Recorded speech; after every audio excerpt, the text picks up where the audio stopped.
Hey there, friends. Welcome back to another Legally Armed America video. I'm, of course, Paul Glasgow here. Guys, I'm going to go a little bit more in depth on this Carmelo Anthony story where he murdered Austin Metcalf. Allegedly, so they say. Now, look, before I go any further on that, I want you guys to know there is some buzz around there that there's some video of someone who captured this entire attack on video, which is going to clear one side or the other at some point. The video is not surfaced yet. I don't know who has seen it. Obviously, the defense in this case probably hasn't seen it because they're proceeding as if their guy is the victim. I'm talking about Carmelo Anthony. But based on what I passed on to you guys yesterday in a tease for today's story, first of all, I want to mention Sarah Fields again. If you guys don't already follow her on X, I've referenced her before in some of my past videos. She does a really good job. I don't know if she's an actual journalist or if she's just really good at what she does and doesn't want to be called a journalist. I know I never want to be called a journalist because of the stain they've put on that particular profession. But Sarah Fields does a really good job. I've been following her on X for a little while. She's got a pretty solid following on X. But she does a great deep dive and has a knack for finding information and official documentation that a lot of us might not be able to uncover quite as fast as her. And I've seen zero people be able to debunk anything that she's posted, even though they try in the comment section. Nobody's ever been successful. So I have to believe she's pretty darn good at what she does. But going back to this issue of Mr. Anthony getting out, there's so many different things we could talk about. So many things. What I'm going to talk about today is how sometimes when these people don't have a fight, I'm talking about Carmelo Anthony stabbing Austin Metcalf, not having a fight because he went over, knowing he was armed, to Austin Metcalf's tent. Knowing he was armed, went over there, and there was a little bit of friction that got kicked up immediately. I believe he was asked to leave. When he was told to leave, he told Austin Metcalf something along the lines, put your hands on me and you'll find out. And that's whenever Austin Metcalf lunged for him, allegedly, and then he was stabbed and killed on the spot. So the reason why I bring that up is because clearly this family is desperate. They see their son, and I understand the family not wanting their son to go to prison. I totally understand. I believe in the era that I grew up, if I had done what this boy had done, my parents would have said, take him to jail. That's how my family operated back in the day. I was laughing yesterday at dinner with my family, my wife's family, talking about how back in the day, whenever I went to school, I was in high school about the time when you couldn't paddle a child, or at least it was being questioned on whether or not you could paddle somebody. I'm talking about the administrators, teachers, or whomever, coaches.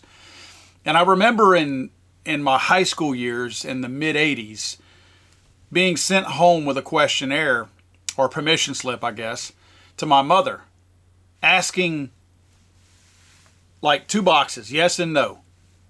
Are you okay with the school paddling your child if they do something wrong? And my mom could not have checked that yes box any harder than what she did. If there would have been a bigger box, she would have checked it even bigger. My mom was all about you give them the punishment they have coming. So my parents would have absolutely, if I'd have been in this case like Carmelo Anthony, would have told them, y'all deal with him. He shouldn't have been in this situation. I already know enough of the facts to know the guy's guilty. You can throw the word alleged around all you want. I'm not an attorney and I don't care. So I know what the guy did. Way too many witnesses, coaches, other students, everybody has corroborated this story.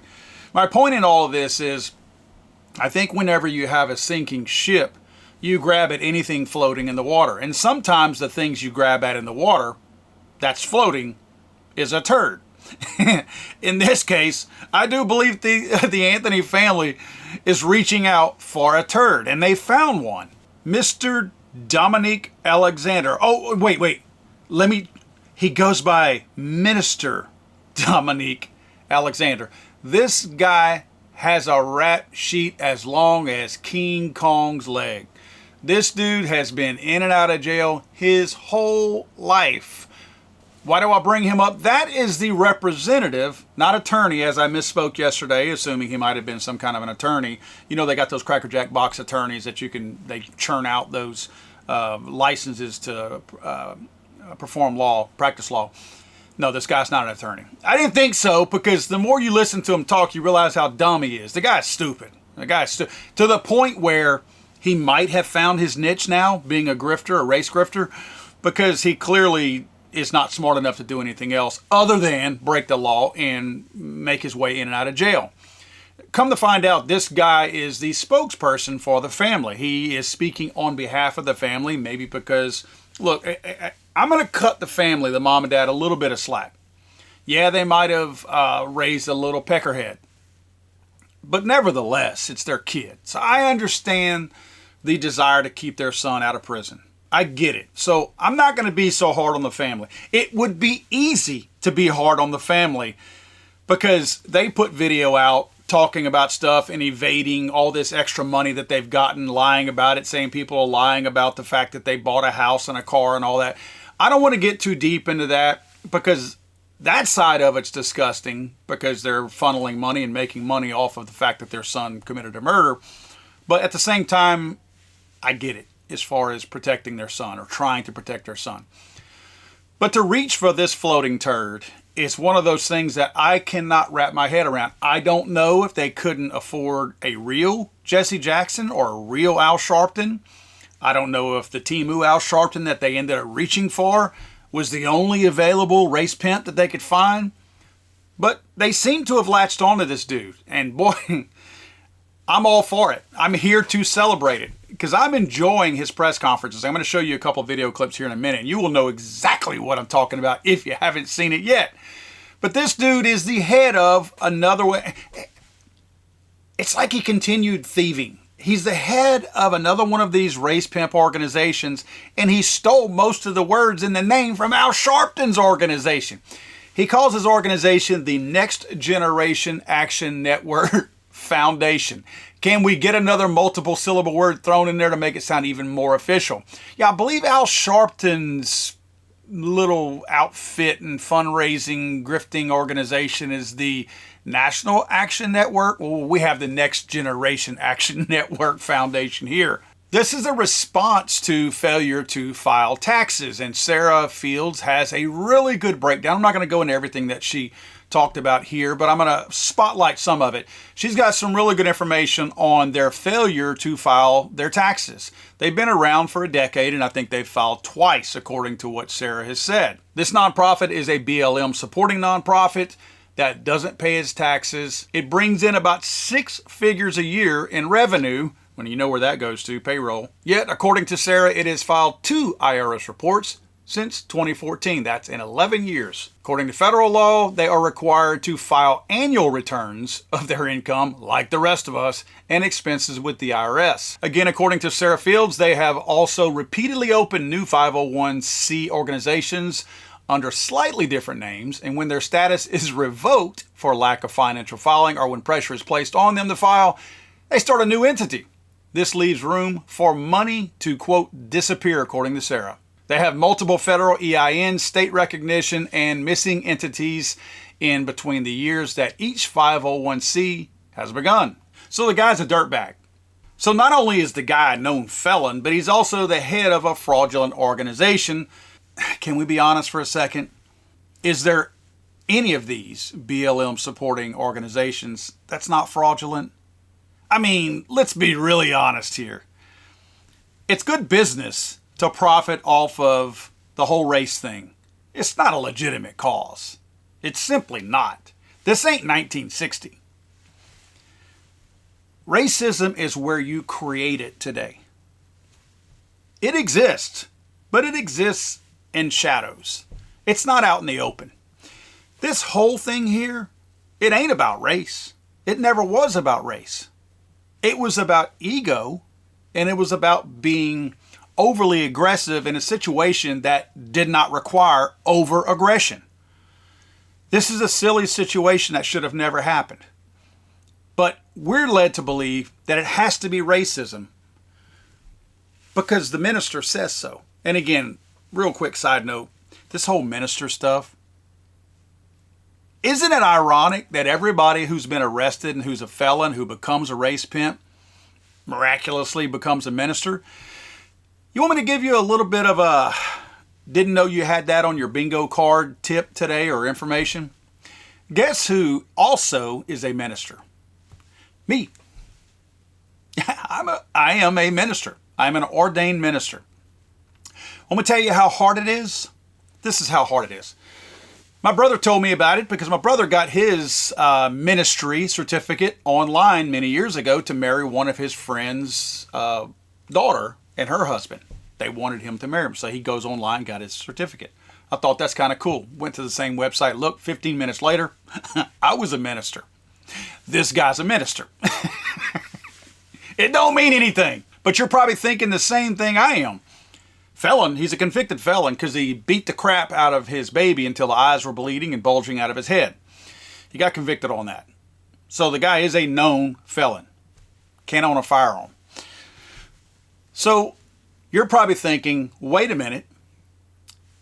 If Carmelo is being charged with murder at this point, how is he hanging out and chilling out with a known felon? I did a lot of digging, and I can tell you that there's no official documentation that's been released yet on the conditions of Carmelo Anthony's bond release. I can tell you that he was fitted with an ankle monitor and he's placed on house arrest. He will only be allowed to leave the house if he has prior approval from the courts. He's to be supervised by a parent or designated adult, which would be, in some cases, this felon, at all times. He is not allowed to have any direct or indirect contact with Austin Metcalf's family. He's allowed to go to his attorney's office for scheduled meetings that are approved by the court. He must check in with the bailiff every Friday morning until the case is moved to a different court. The court requires Anthony's family to update their address with the Collin County Sheriff's Office if they need to relocate for safety reasons, which is what they're claiming right now.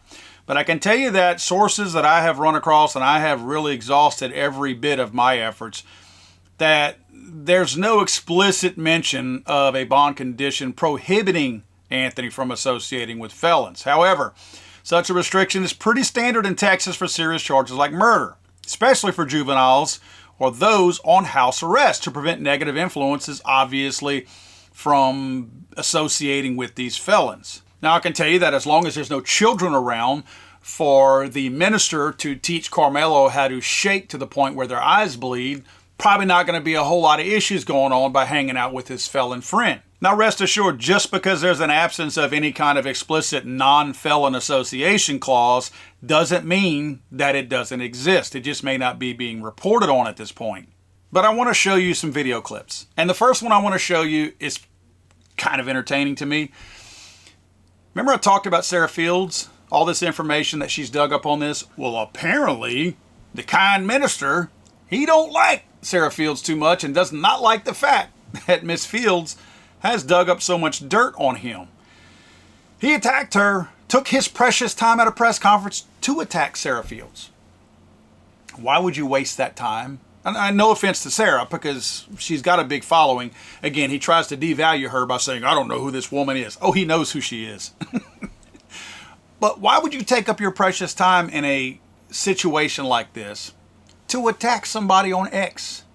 Unless they've really gotten under your skin and they're uncovering stuff that you're not too happy with.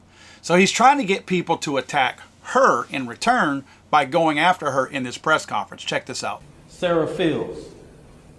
Never heard of this woman.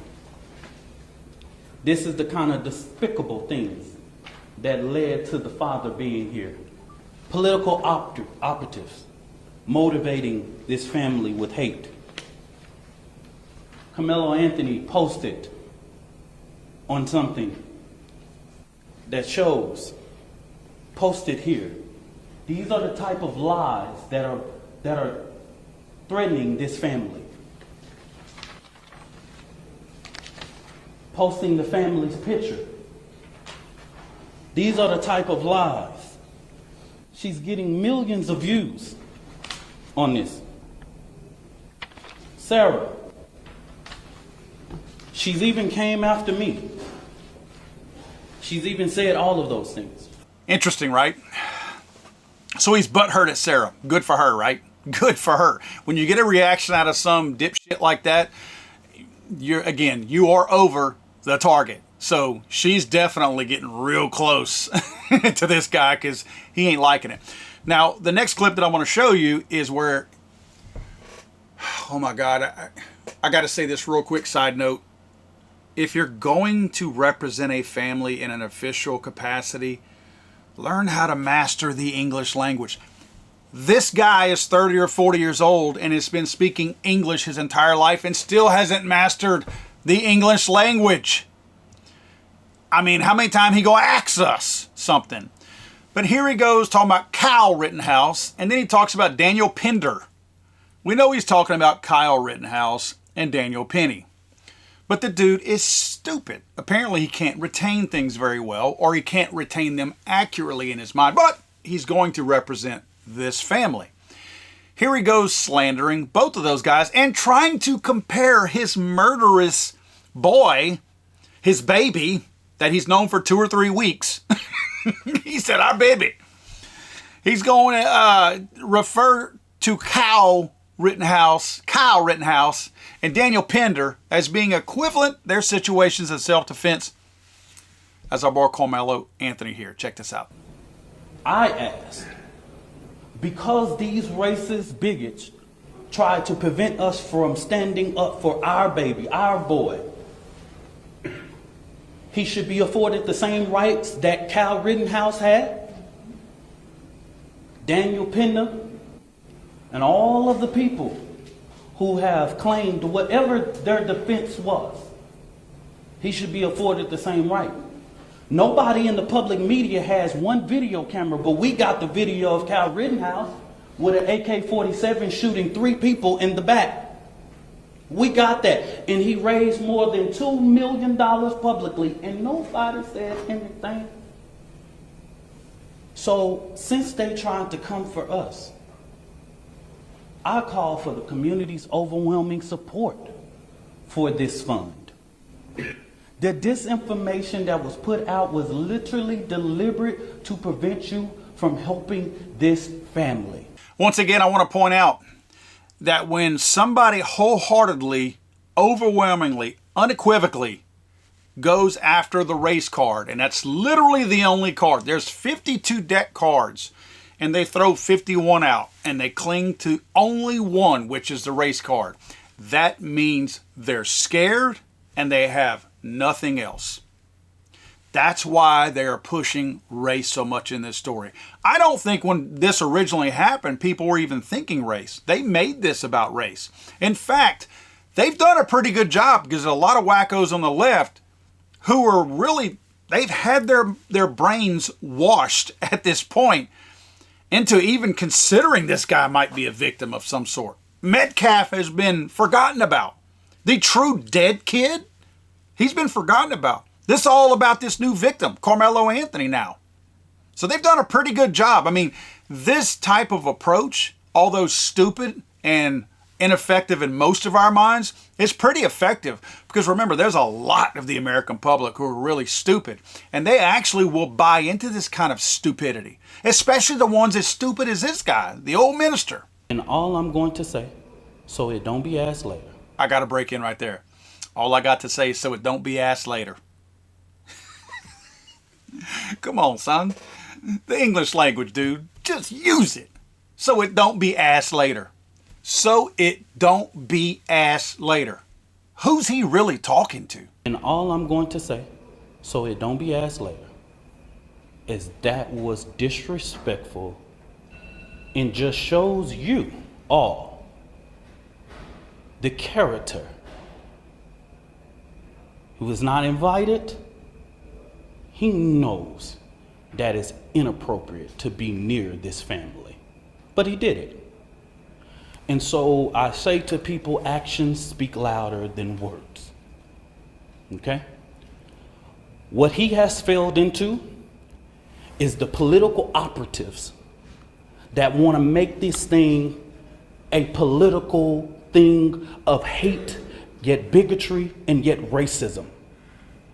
We have conservative operatives that have been posting nonstop about this case. So what he's referencing right there that he don't want to be asked later is that Metcalf's dad went to the news conference and he got run out of there. They kicked him out.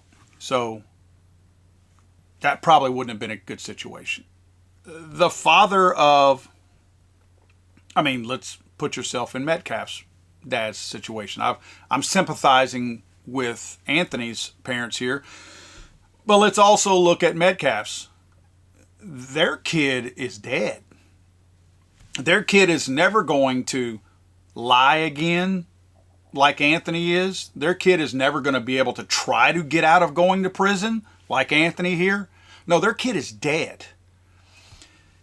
And this group of people are crapping all over his grave. They're already trying to paint him as a racist and all kinds of other stuff. So I don't blame the dad for being upset and mad. I'm surprised he just came to the place, right? I'm surprised he didn't make a bigger mess out of it.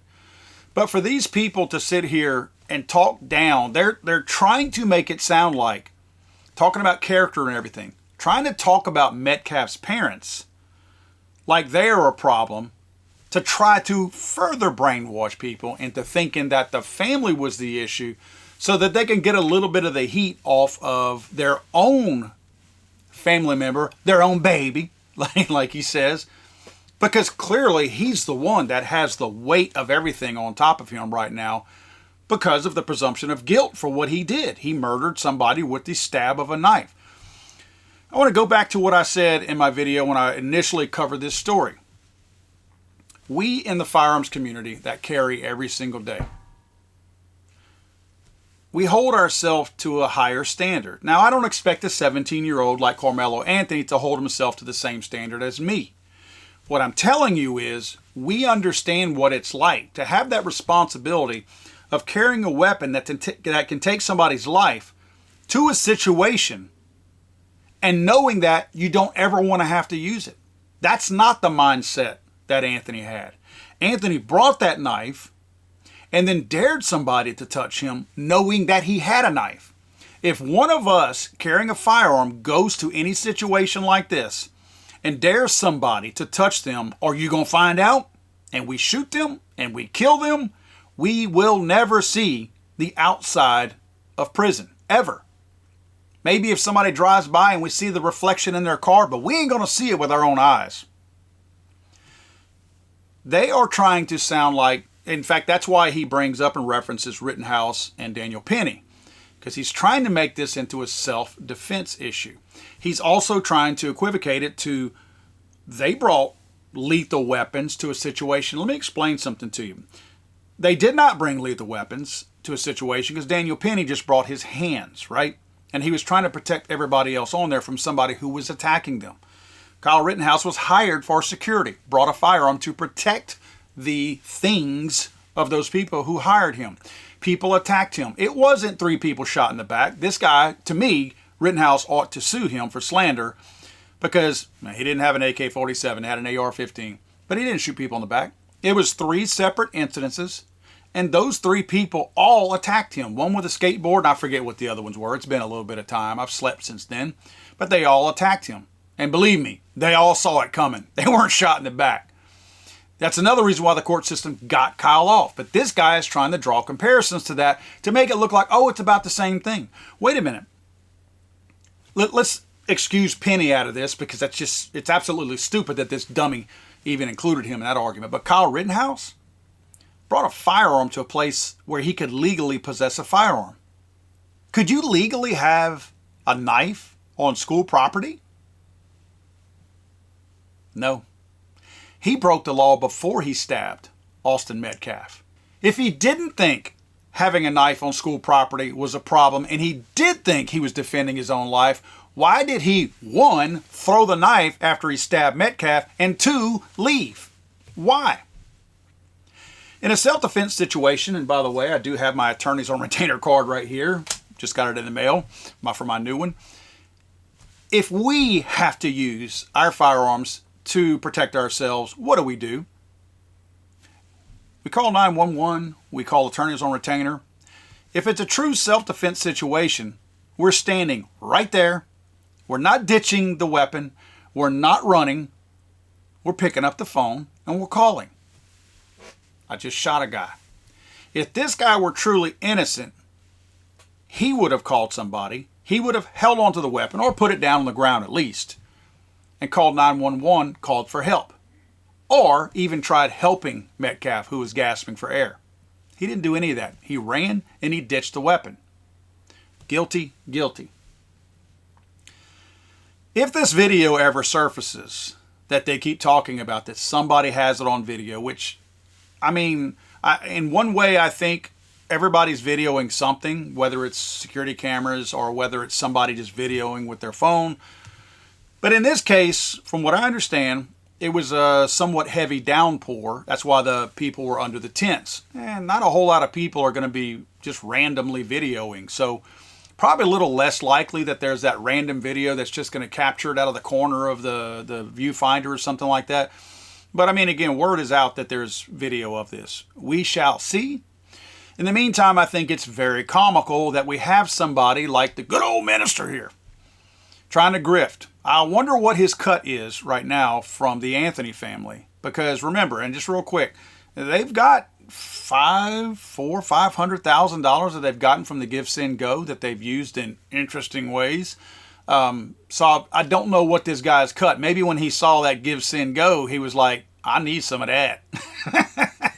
Bottom line is, I don't think the Anthony family is doing themselves any favors by having the good old minister involved here. In fact, I would be surprised if his legal counsel does not try to convince the family to cut this turd loose.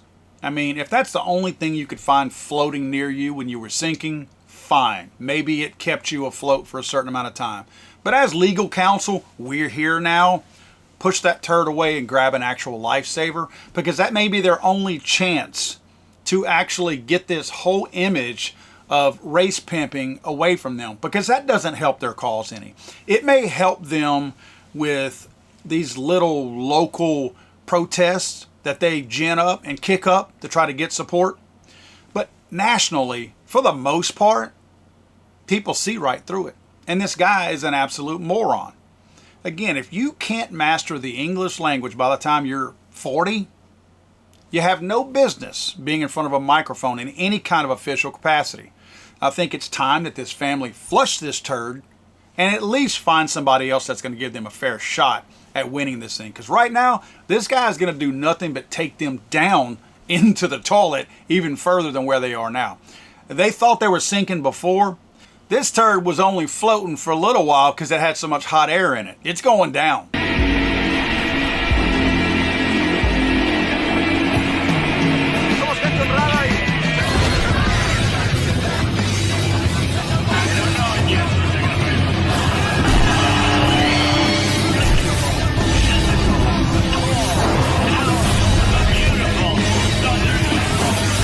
I'm sorry, I thought this was America.